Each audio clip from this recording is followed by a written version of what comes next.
How earning feeds giving and giving feeds earning. Giving and earning are two essential and interconnected parts of omnipreneurship. My father taught me well about this connection.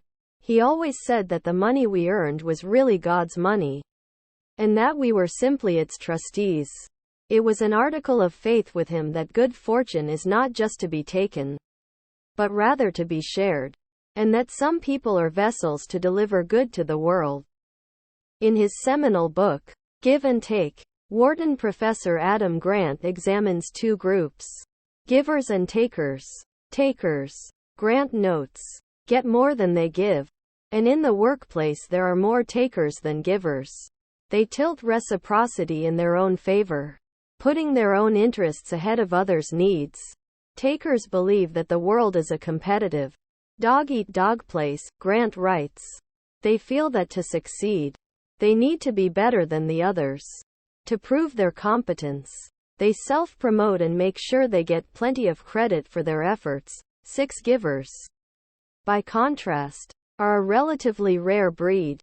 They tilt reciprocity in the other direction, preferring to give more than they get, whereas takers tend to be self-focused, evaluating what other people can offer them.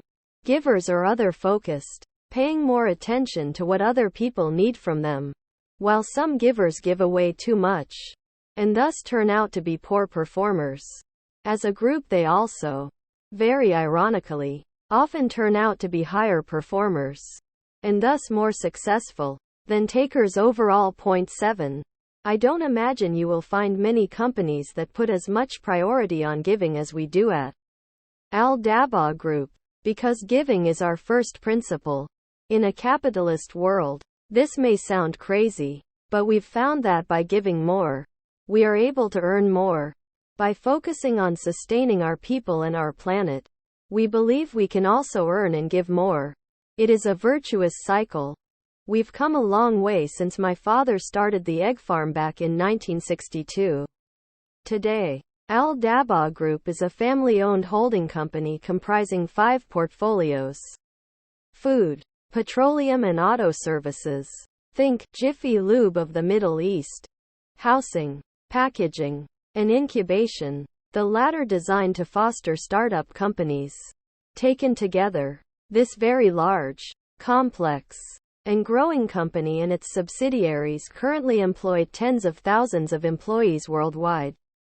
In businesses that span the globe. 8 We employ people representing more than 60 different countries, and each one of those colleagues supports a family in his or her home country. Add their many family members to those tens of thousands of employees, and you get the idea of the company's reach.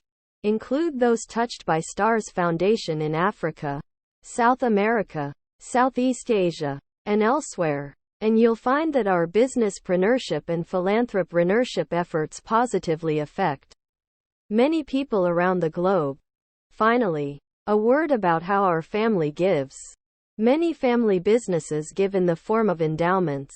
Bill Gates and Warren Buffett have also started a campaign called The Giving Pledge, whereby they ask billionaires to give a significant amount of their money to charity.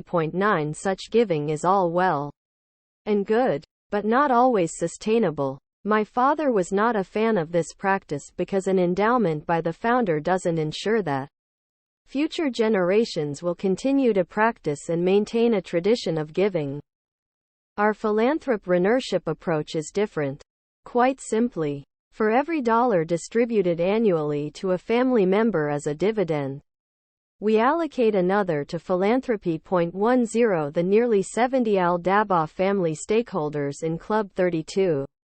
All the members of my family's 3 generations, including their spouses and children, are current or future participants in this simple distribution formula. There is great satisfaction in giving together as a family, and this mechanism for giving ensures that a giving and earning culture is fostered across generations.